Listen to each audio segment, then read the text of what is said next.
Assalamu alaikum. I hope all of you very well. Today we are here with another class that is about chapter number 5, risk and return. Dear students,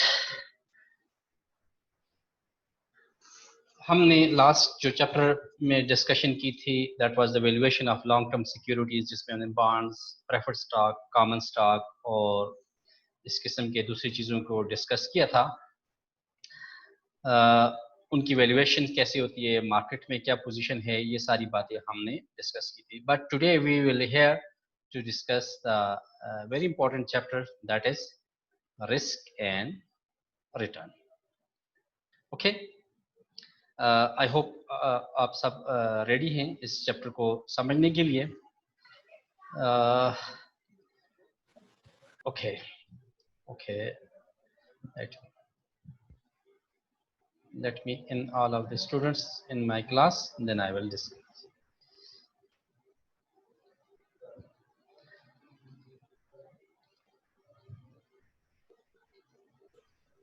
Okay.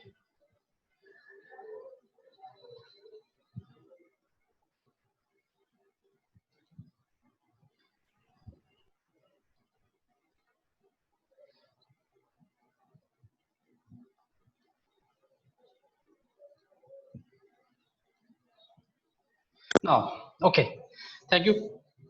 Risk and return पे हम बात शुरू करेंगे। We will first discuss defining risk and return. We will here first of all we will define what is risk and what is return, and then we will using the probability distribution to measure the risk. Using the probability distribution, we will measure what is how to determine the return of in stock market and how to determine the risk in stock market. Attitude towards the risk and return in a portfolio context, diversification and capital asset pricing model. But आज की class में हम attitude towards risk तक ये 3 points में discuss करूंगा आज के लेक्चर में। Okay okay, first of all we will discuss कि व्हाट इज रिटर्न।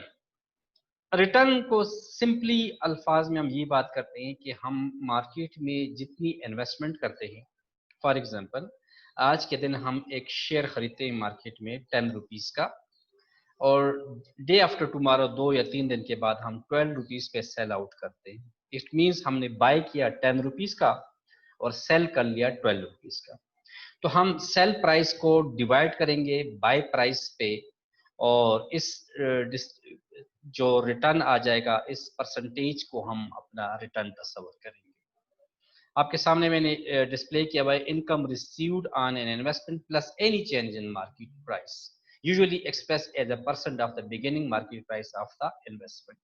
रिटर्न का फार्मूला आपके सामने मैंने डिस्प्ले किया, R is equal to dt plus PT minus 1 divided by PT minus 1। dt क्या चीज है? dt डिविडेंड होता है जो हमें इन्वेस्टमेंट पे मिल रहा होता है, प्लस PT यानी वो प्राइस जो करंटली मार्केट में चल रही है, current price of the security, जिस चीज में हमने इन्वेस्टमेंट की है उसकी करंट प्राइस है।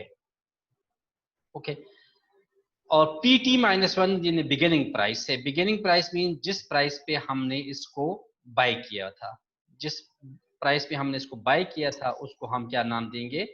PT माइनस 1 कहेंगे। ओके, इस एक्सप्रेशन में अगर हम वैल्यूज डाल देंगे तो जो कैलकुलेट हो जाएगी that value is the return of the okay. एक एग्जांपल के जरिए कर लेता हूं। The stock price for a stock A was $10 पर शेयर 1 ईयर एगो। एक साल पहले हमने एक शेयर खरीदा। At that time the price of the share was $10। The stock is currently trading at 9.5 पर शेयर। अभी इस वक्त जो इसकी प्राइस चल रही है वो 9.5 पर शेयर की प्राइस मार्केट में कम हो चुकी है। And the share holder just received a 1 dividend dollar. एक डिविडेंड डॉलर भी एक साल में उसको एज अ डिविडेंड मिल गया, $1 पर शेयर पे। What return was earn over the past year, इस पे हमने क्या रिटर्न कमाया? तो आए फार्मूले में पुट कर लेते हैं। dt जिसको हम कहते हैं डिविडेंड, तो ये हमारे $1 का डिविडेंड था, हमने इसको उठा के dt की जगह पे पुट कर दिया, प्लस करंट प्राइस जो ग्रीन कलर में है that is current price. Current price कितनी है 9.5 माइनस वो प्राइस जिस पे हमने बाय किया था। हमने बाय कितने पे किया था $10 पे, वो हमने यहाँ पुट कर दिया डिवाइडेड बाय 10। सो हम इस एक्सप्रेशन को सॉल्व करें 1 प्लस 9.5 माइनस 10, ये जो माइनस में आंसर आ जाएगा इसमें 1 ऐड कर देंगे, इसको 10 पे डिवाइड कर देंगे और मल्टीप्लाइड बाय 100 परसेंटेज में एक्सप्रेस कर लेंगे तो हमारे पास आंसर आ गया 5%। इट मींस जिस बंदे ने $10 का एक शेयर खरीदा और वो एक साल के बाद वो प्राइस $9.5 पर शेयर हो गई, लेकिन उस पे एक साल गुजरने में दौरान वो $1 का डिविडेंड मिला, तो इट मींस इस बंदे ने जो रिटर्न कमाया इस सारे प्रोसेस से वो $5 का है। राइट, इस फार्मूले के जरिए मैंने कैलकुलेट कर दिया कि ये कैसे रिटर्न कैलकुलेट हो चुका है। रिमेंबर इसके लिए हम एक और लॉगरिथमिक मेथड भी यूज करते होते हैं जिसमें फार्मूला होता है log of P N divided by P naught. P N means current price divided by P naught means base price. तो हम क्या करेंगे, log लेंगे पी एन और पी नॉट को आपस में डिवाइड करके इसका log लेंगे तो उससे भी ये रिटर्न निकल आता है। एनी हाउ ये एक सिंपल सा मेथड है जिसके जरिए हम रिटर्न कैलकुलेट करते होते हैं। रिस्क क्या चीज है, रिटर्न को मैंने बात कर, रिस्क के the variability of return from those that are expected. Basically risk को हम बहुत सिंपल लफ्ज में यूं डिफाइन करते हैं कि हम जब कभी भी मार्केट में इन्वेस्टमेंट करते हैं तो हम माइंड में कुछ रिटर्न एक्सपेक्ट कर लेते हैं कि ये रिटर्न मुझे मिलेगा। फॉर एग्जांपल मैंने 1 लाख रुपए मार्केट में इन्वेस्ट कर लिया और मैं एक्सपेक्ट कर रहा हूं कि मुझे 5% रिटर्न मिले। अब जरूरी नहीं कि ये 5% रिटर्न ही मिले, ये रिटर्न वेरी हो सकते, ऊपर भी जा सकता है नीचे भी जा सकता है, यानी 3% 2% भी जा सकता है, 6% 7% भी जा सकता है, क्योंकि मार्केट की सिचुएशन चेंज हो सकती है। ये जो रिटर्न के अंदर वेरिएबिलिटी आती है चाहे अपवर्ड वेरी करे या डाउनवर्ड वेरी करे, इस वेरिएशन को हम रिस्क का नाम।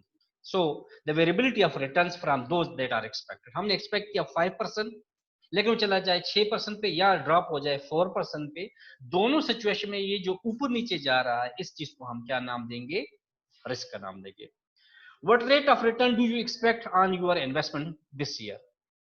फॉर एग्जांपल आपसे एक सवाल करता हूं कि आपने इन्वेस्टमेंट की, आपने कितना रिटर्न एक्सपेक्ट किया, what rate will you actually earn, आपने एक्चुअली कितना अर्न किया। आपने उम्मीद रखी कि मुझे 10% मिलेगा लेकिन एक्चुअली आपको मिल गया 7%।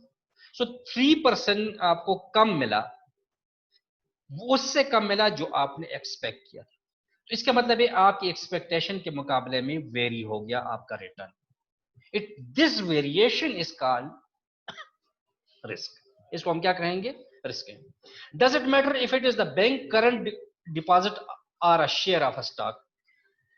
ओके, क्या ये मैटर करेगा कि क्या ये करंट डिपॉजिट है या शेयर मार्केट, नो, इससे फर्क नहीं पड़ेगा। हम जहां का भी इन्वेस्टमेंट करेंगे उस इन्वेस्टमेंट से जो वेरिएबिलिटी आएगी, चाहे वो स्टॉक मार्केट में है या करंट अकाउंट में है या करंट डिपॉजिट्स में है, कहीं पे भी है, तो उससे हमारा जो वेरिएशन आएगी वो उस रिटर्न से, जो रिटर्न हम एक्सपेक्ट करते हैं, तो वो वेरिएशन हमारे लिए निकल आएगी रिस्क।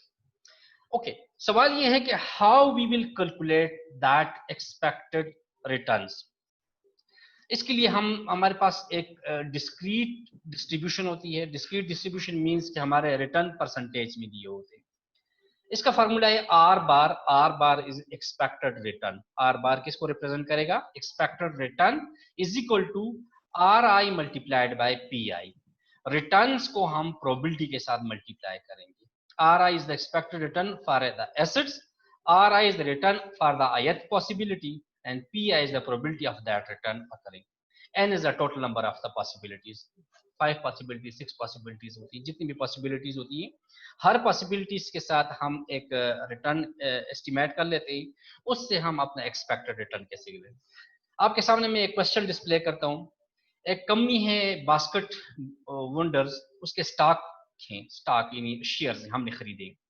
उसकी पोजीशन ये है कि हम उसकी प्रोबेबिलिटी डिस्ट्रीब्यूशन बनाते हैं। कैसे कि 15% का लॉस हो इस बात के 10% चांसेस।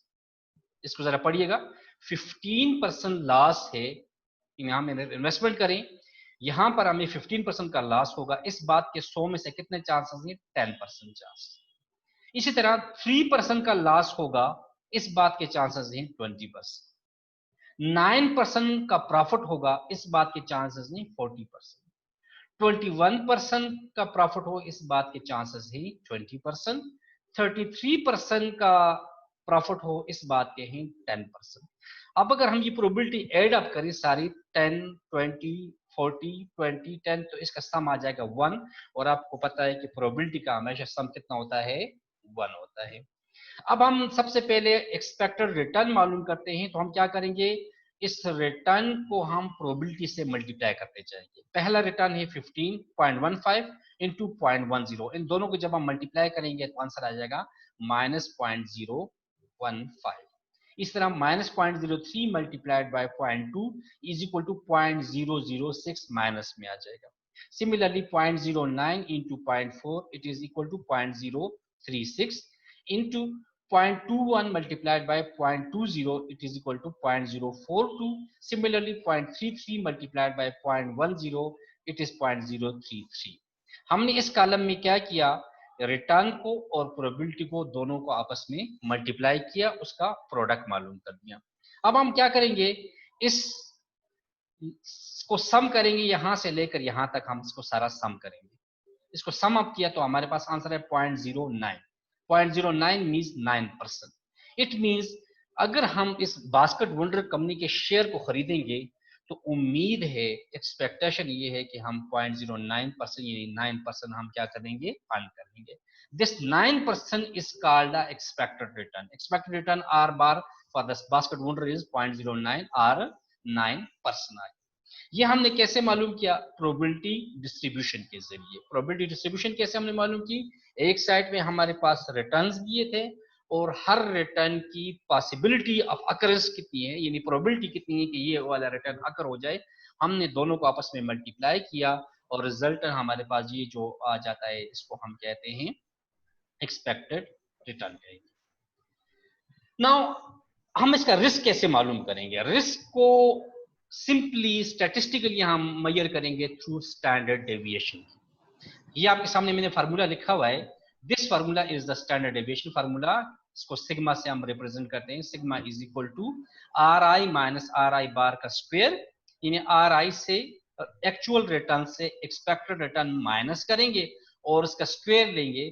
स्क्वायर लेने के बाद हम इसको प्रोबेबिलिटी से मल्टीप्लाई करेंगे और इन तमाम प्रोडक्ट्स को हम सम करके उसका अंडर रूट ले लेंगे, तो हमारे पास आ जाएगा रिस्क।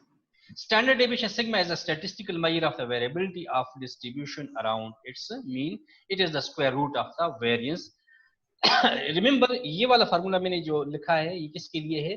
डिस्क्रीट डिस्ट्रीब्यूशन यानी प्रोबेबिलिटी डिस्ट्रीब्यूशन के लिए है। जो हमारे पास डेफिनेट किस्म के रिटर्न्स होंगे उसके लिए हम डिफरेंट तरीके से रिटर्न मालूम करेंगे। आइए इसके लिए हम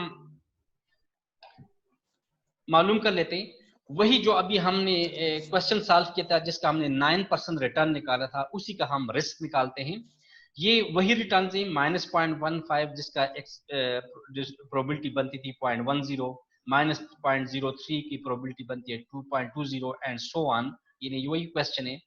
और इस क्वेश्चन के लिए हमने एक्सपेक्टेड रिटर्न कितना मालूम किया था? 0.09, जो अभी पिछले क्वेश्चन में हमने सॉल्व किया।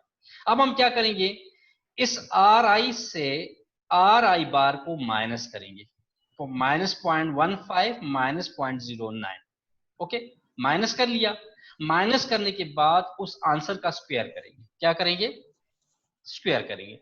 स्क्वायर करने के बाद उसको हम मल्टीप्लाई करेंगे 0.10 के साथ। इस कॉलम में मैं बैक वक्त 3 स्टेप्स कर रहा हूं। कितने स्टेप्स कर रहा हूं? 3। पहले स्टेप से मैं क्या करेंगे? आर आई से आर आई बार माइनस करेंगे। स्टेप नंबर 1, आर आई बार से आर आई बार माइनस करेंगे। आर आई से आर आई बार माइनस किया। माइनस करने के बाद जो आंसर आया उसको हमने क्या किया? स्क्वायर किया। स्क्वायर करने के बाद उस आंसर को हमने मल्टीप्लाई करेंगे पी आई के साथ। ये 3 स्टेप जब मैंने किए तो इसका आंसर है 0.00576 आंसर आया। Right, got the point. अगले पे चले जाते हैं। -0.03, -0.03 से हम माइनस करेंगे -0.09। जो माइनस कर लिया तो उस माइनस वाले आंसर को कर लेंगे हम स्क्वायर। स्क्वायर करने के बाद उसको पी आई जो कि 0.20 से मल्टीप्लाई किया, तो ये आंसर आ जाएगा 0.00288। मेरे ख्याल में समझ रहे हैं, मुश्किल नहीं है। 3 स्टेप्स इस कॉलम के अंदर मैं कर रहा हूँ, चूंकि पावर पॉइंट स्लाइड्स का इशू है इसलिए मैं एक स्टेप के अंदर, एक कॉलम के अंदर 3 स्टेप्स कर रहा हूँ। नेक्स्ट स्टेप कैसे करेंगे? 0.09 माइनस 0.09, तो जीरो ये आपस में इक्वल है तो ये जीरो हो जाएगा। जीरो का स्क्वायर भी जीरो, और जब जीरो को हम 0.4 से जीरो कर लेंगे तब भी जीरो हो जाएगा, तो लिहाजा आंसर कितना आ जाएगा? 0.00 आ जाएगा। क्लियर? नेक्स्ट 0.21 माइनस 0.09, उसके आंसर का स्क्वायर, स्क्वायर करने के बाद पी आई यानी 0.2 से मल्टीप्लाई किया तो आंसर आया 0.00288। फाइनली लास्ट क्या है? 0.33 माइनस 0.09, आंसर का स्क्वायर, स्क्वायर करने के बाद 0.10 से मल्टीप्लाई किया तो यह है 0.00576। इस कॉलम को अब हम आखिर में क्या करेंगे? ऐड कर लेंगे। इस कॉलम को हमने यहां से यहां तक ऐड किया तो हमारे पास आया 0.01728। मेरा कर्सर नजर आ रहा है शायद आपको। 0.0178, इस कॉलम को हमने क्या किया? ऐड कर लिया। ऐड कर लिया तो इसको फार्मूले में पुट कर लेंगे। ये फार्मूला था, इसका टोटल 0.01728 आया। हम जस्ट इसका स्क्वायर रूट ले लेंगे, स्क्वायर रूट ले लेंगे तो आंसर आ जाएगा 0.1315 और 13.15। इट मींस जिस कंपनी में हमने इन्वेस्टमेंट की वहां पे एक्सपेक्टेड रिटर्न 9% है और एक्सपेक्टेड रिस्क कितना है? 0.13 यानी 13.15%। सो इस तरीके से हम रिस्क और रिटर्न फाइंड आउट करेंगे जब हमारे पास प्रोबेबिलिटी डिस्ट्रीब्यूशन गिवन होगी। ये आपका लास्ट ईयर 2018 या 19 के पेपर में भी सेम इस तरह का क्वेश्चन आया था, इसलिए मैंने यहाँ पर इसको प्रोबेबिलिटी डिस्ट्रीब्यूशन के साथ सॉल्व कर दिया। ये इस तरह के क्वेश्चन मैंने सॉल्व करके एक छोटी सी वीडियो भी अपलोड की थी, महाराज के पास ये वीडियो भी मौजूद है, वो अगर आपको शेयर करें तो सेम इस तरह का क्वेश्चन मैंने सॉल्व करके उसको भेजा था, तो वो आप देख लीजिएगा। यानी प्रोबेबिलिटी डिस्ट्रीब्यूशन दी हो तो फिर हम रिस्क और रिटर्न इस तरीके से निकालेंगे। साथ साथ हम कोएफिशिएंट ऑफ वेरिएशन भी फाइंड आउट करते हैं। What is coefficient of variation? The ratio of standard deviation of distribution to the mean of that distribution. बहुत सिंपल सी अल्फाज में समझा दूं कि कोएफिशिएंट ऑफ वेरिएशन क्या है? स्टैंडर्ड डेविएशन को हम मीन पे डिवाइड करेंगे। इस केस में कैसे करेंगे? इसमें रिस्क को हम एक्सपेक्टेड रिटर्न पे डिवाइड करेंगे, एक्सपेक्टेड रिस्क को एक्सपेक्टेड रिटर्न पे डिवाइड करेंगे। इसको हम कहते हैं रिलेटिव रिस्क। इसको हम क्या कहेंगे? रिलेटिव रिस्क, या हमको सीवी, कोएफिशिएंट ऑफ वेरिएबिलिटी या coefficient of variation. Coefficient of variation is very simple, this is sigma which is expected risk and divided by r bar which is expected return. So हमने expected risk अभी निकाला था, that आया था 0.1315 divided by 0.09, that was our expected risk. So 0.13 divided by 0.15, it is equal to 1.46. इसका मतलब है कि कोएफिशिएंट ऑफ वेरिएशन या रिलेटिव रिस्क कितना है इस कंपनी के अंदर? दैट इज अबाउट 1.46 आ रहा है। Clear?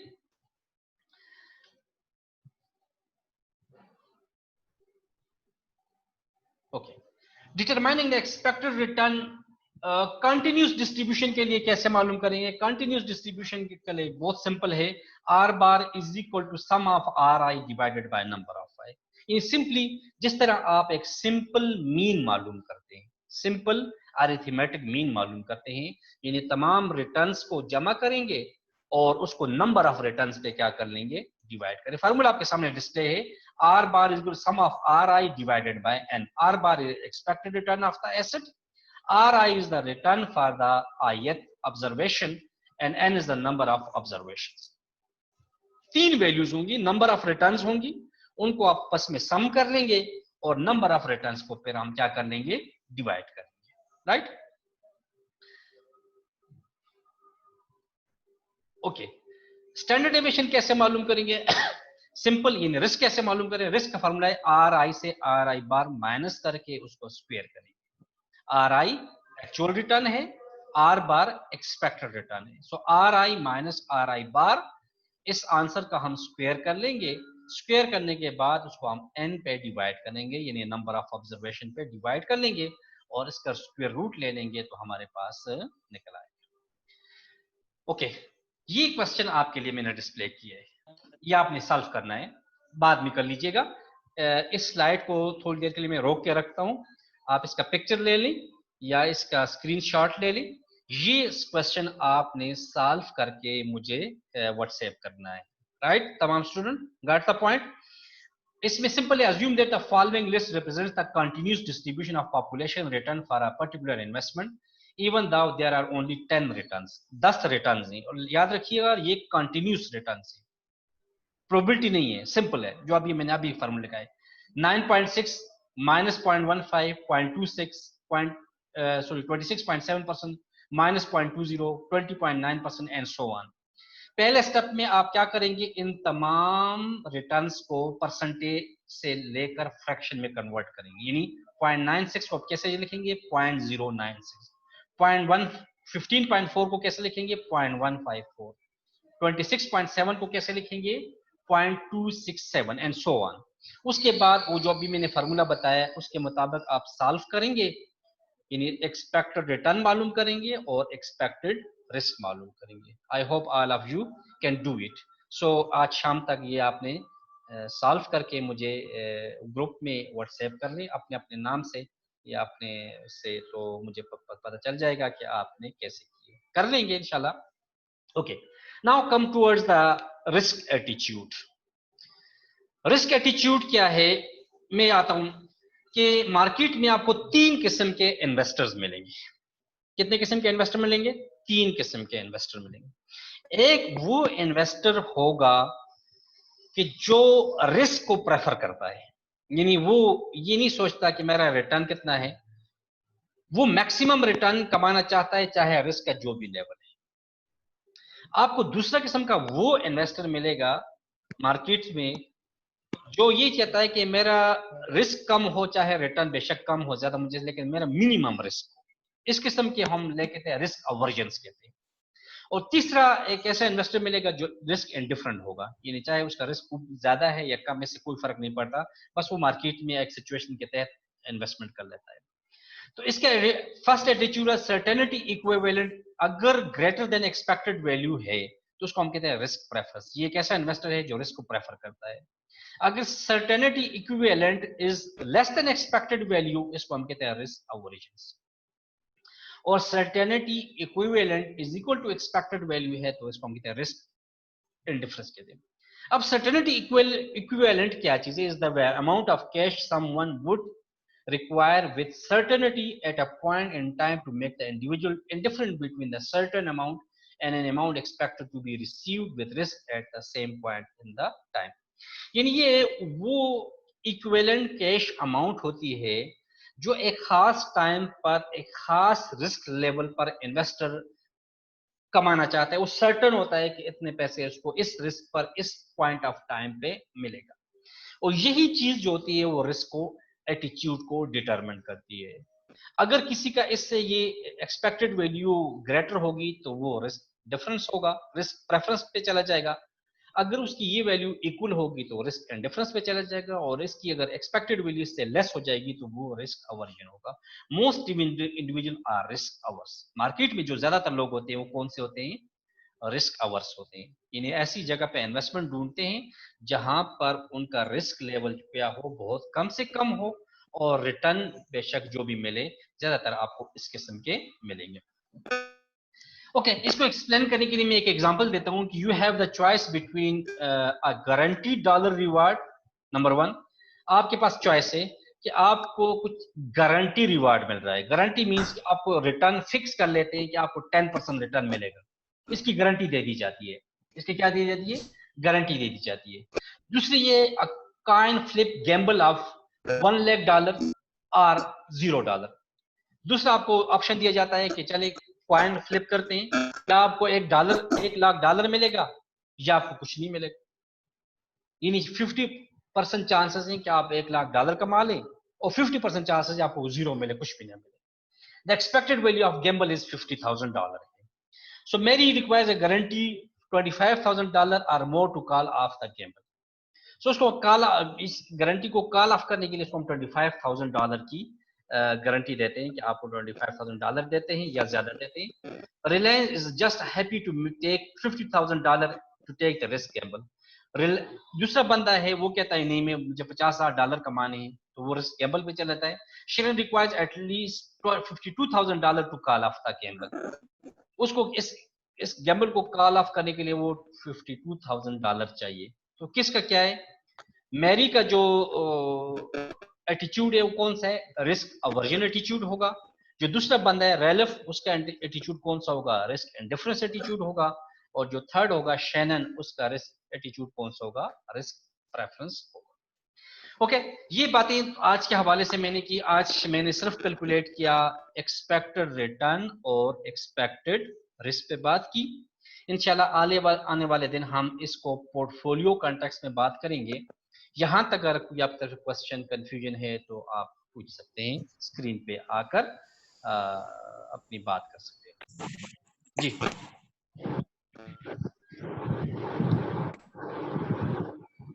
Yes please. Anyone have any question about expected risk and expected returns? You may ask now.